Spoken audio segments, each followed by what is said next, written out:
Hello दोस्तों, तो मैं आकाश कुमार स्वागत करता हूं आप सभी के प्यारे चैनल केयरवेल फार्मा में। तो आज के इस वीडियो में हम लोग बात करेंगे आपके subject pharmaceutical organic chemistry first के टॉप 10 मैराथन क्वेश्चन के बारे में। यानी कि फाइनली आज हम बात करेंगे आपके सब्जेक्ट पीओसी फर्स्ट के 10 ऐसे मोस्ट इम्पोर्टेंट क्वेश्चन के बारे में जिनको अगर आप लोग करके जाते हो तो पास तो आराम से हो जाओगे, लेकिन अगर आप लोग पूरी वीडियो को फॉलो करते हो तो आप लोग टॉप भी आराम से कर सकते हो। बाकी जिन भी बच्चों को ये क्वेश्चन ज्यादा लगेंगे या कोई भी बात होती है तो बस वीडियो को पूरा देखना, बीच में हम आपका सॉल्यूशन भी यहाँ पे बता देंगे कि आपको मेन क्या करके जाना है। तो अब चलिए डायरेक्टली जो हम अपने क्वेश्चंस के बारे में बात करते हैं। तो यहाँ पे देखो आपका पहला क्वेश्चन आता है, define organic chemistry then write about IUPAC system of nomenclature of organic chemistry. तो ये पार्ट तो ये मानो कि एक तरह से बेस है, यानी कि जान है, यानी कि ऑर्गेनिक कंपाउंड कैसे क्या होते हैं तो उनके बारे में ही बेसिकली आपका नोमेनक्लेचर वाला पार्ट बहुत बार एग्जाम में आता है। तो ये आपका एक ऑल टाइम ब्लॉकबस्टर क्वेश्चन है, लेकिन अभी कुछ टाइम से कम आ रहा है। लेकिन देखो मैं यही बोलूंगा कि ये क्वेश्चन कभी भी आपका एग्जाम में आ सकता है, तो इसको बिल्कुल भी आपको जो है मिस नहीं करना है। और देन आपका यहाँ पे सेकंड आता है, define isomerism then write about structural isomerism with its classification.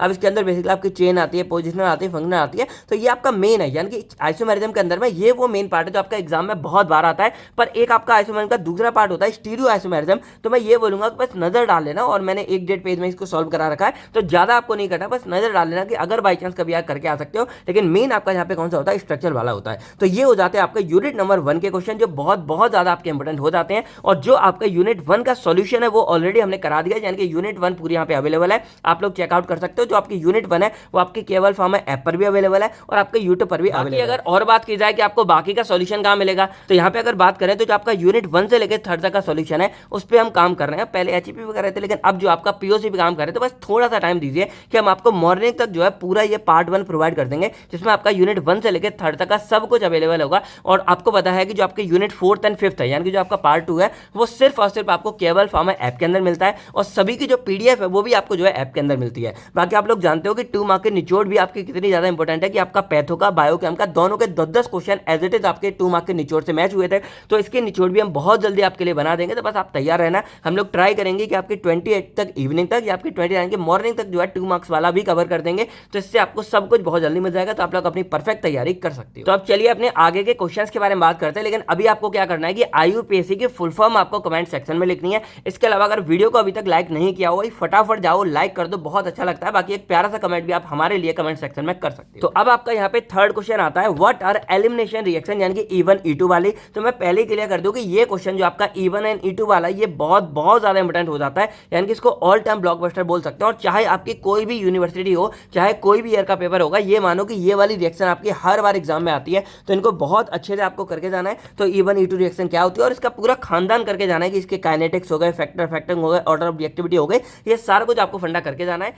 बाकी अब आपका यहाँ पे नेक्स्ट क्वेश्चन आता है, राइट अ नोट ऑन। तो देखो ये जो क्वेश्चन है ना, ये मानो कि आपके इन्हीं से मिलते जुलते कुछ क्वेश्चन है। तो इसमें आपका पहला पार्ट आएगा मार्कोनिकॉफ या एंटी मार्कोनिकॉफ ओरिएंटेशन के बारे में। तो देखो बहुत ज्यादा बड़ा नहीं है, सिंपल सा पार्ट है, इसको करके जाना है। देन आपका यहाँ पे सेट-जैब रूल के बारे में, तो एक आध बार देखने को मिल जाता है। और इधर आपका ओजोनोलाइसिस वगैरह हो गया, तो शॉर्ट में कुछ रिएक्शन हो गई। और इसके अलावा कई बार जो आपके एल्कीन्स है, तो उसमें जो ये पूरा फंडा हो रहा है ना, इसी में आपका आ जाता है electrophilic addition reaction of alkene. ये मानो कि यही रिएक्शन है, बस नाम आपका कुछ इस तरह भी अलग से आ जाएगा। तो इनके बारे में देख लेना, जिसमें फ्री रेडिकल वगैरह पार्ट आता है। तो देखा जाए तो अगर आप एक बार एल्केन्स की सभी रिएक्शन के बारे में बात करोगे, तो ये ऑटोमेटिक सारे के सारे टर्म कवर हो जाएंगे। बस मैं क्या कर रहा हूं ना इस बार क्वेश्चनों में, कि आपका लिख दे रहा हूं, जिससे आपको ये भी समझ आ जाए कि एग्जाम में किस नाम से क्वेश्चन आ सकता है। और इन्हीं के अकॉर्डिंग फिर मैं आपको सॉल्यूशन प्रोवाइड कर देता हूं, कि अगर मान लो ऐसा क्वेश्चन आता है, और आराम से जो आप लोग लिख के आ सकते हो। तो अब आपका यहाँ पे नेक्स्ट क्वेश्चन आता है, डिफाइन कंजुगेटेड डाइइन्स के बारे में। अब देखो मेनली इसके फैक्टर फैक्टिंग वगैरह साइड की चीजें आ जाती है, लेकिन सबसे इंपॉर्टेंट जो इसमें आता है वो आता है इसकी केमिकल रिएक्शंस के बारे में। अब इसमें आपके जो पहली और मेजर मोस्ट इम्पोर्टेंट रिएक्शन है वो आती है इलेक्ट्रोफिलिक एडिशन रिएक्शन, जिसको हम यहाँ पे 1-2 या 1-4 एडिशन रिएक्शन नाम से भी जानते हैं। तो चाहे इस नाम से है चाहे इस नाम से, आपको यही लिख के आना है। देन एक दो बार आपका शॉर्ट में, बिल्कुल शॉर्ट में एलाइलिक रिअरेंजमेंट के बारे में आ जाता है, या आपका यहाँ पे डाई एल्डर रिएक्शन के बारे में आता है। तो ये पे पूरा करके जाना है। देखा जाए देखो ऑर्गेनिक में ऐसा नहीं है कि बहुत सारा कुछ बड़ा बड़ा है, बहुत ही छोटा। ये मानो कि 1-1.5 पेज में आपकी ये रिएक्शन हो जाती है। तो इन्हीं के बारे में बहुत बार आता है। और मैंने आपको स्टार्टिंग में क्या बोला है कि जो आपकी ऑर्गेनिक केमिस्ट्री है उसमें क्वालिटी आपकी ज्यादा मैटर करती है एज कंपेयर टू क्वांटिटी। बाकी अगर आप यहाँ पे आरजीपीवी वगैरह से हो तो ये वाले क्वेश्चन पे भी नजर डाल के जाना है, क्योंकि एक दो बार ये आपकी यूनिट में देखने को मिल जाते हैं। जैसे आपका एसपीजी हाइब्रिडाइजेशन ऑफ एल्केन के बारे में हो गया, या आपका हैलोजिनेशन ऑफ एल्केन्स के बारे में हो गया, तो नजर डाल के जाना।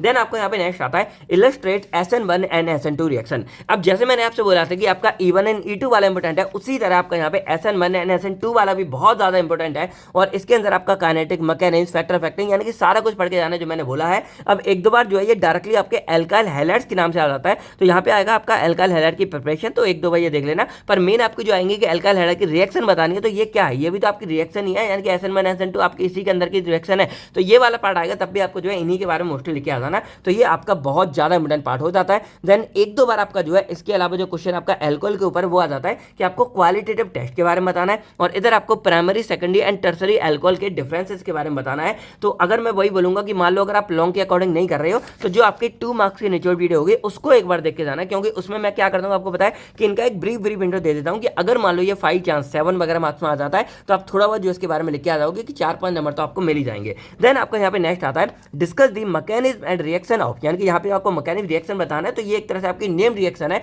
और इनके बारे में पढ़ के जाना अच्छी बात होती है। तो यहाँ पे बेसिकली आपकी 3 है जो सबसे ज्यादा इंपॉर्टेंट है, जैसे आपकी एल्डोल कंडेंसेशन रिएक्शन हो गई, देन कैनिजारो रिएक्शन होगी, देन आपकी पार्किन कंडेंसर रिएक्शन हो गई। तो ये 3 रिएक्शन आपकी बहुत बहुत ज्यादा इंपॉर्टेंट है। अब इसके अलावा जैसे एल्डोल की आपकी क्रॉस एल्डोल आ जाती है या कैनिजारो की क्रॉस कैनिजारो आ जाती है, तो कम है, लेकिन भाई वही है कि अगर एक बार इनको करोगे तो साथ में इनको देख लेना। पर ये जो 3 है ना, इसको बिल्कुल भी आपको मिस नहीं करना है। देन आपका यहाँ पे एक दो बार जो है जो कार्बोनिल कंपाउंड होते हैं उसकी न्यूक्लियोफिलिक एडिशन रिएक्शन के बारे में भी आ जाता है, तो एक दो बार जो है इसको भी नजर डाल के, मतलब जैसे आपके यहाँ पे ये एल्काइल हैलाइड की न्यूक्लियोफिलिक रिएक्शन है, वैसे ही आपके कार्बोनिल कंपाउंड की होती है, तो बस इन पे भी नजर डाल के जाना। लेकिन अब जो आपका आता है क्वेश्चन नंबर 9 एंड 10, तो ये बहुत बहुत ज्यादा इंपोर्टेंट हो जाता है। जैसे यहाँ पे आपका आएगा define carboxylic acid then discuss the acidity of aliphatic carboxylic acid. तो अगर आपको याद होगा तो ये मानो कि एलिफेटिक एसिड की एसिडिटी और जो एलिफेटिक अमीन्स है इनकी बेसिसिटी बहुत ज्यादा इंपोर्टेंट है, और ये रीजनिंग टाइप क्वेश्चन है जो कभी भी आपके मिस नहीं होते, एक आध बार आए तो ना आए, वरना ये मानो कि हर साल के क्वेश्चन पेपर में आपको इस तरह के क्वेश्चन देखने को मिलते हैं।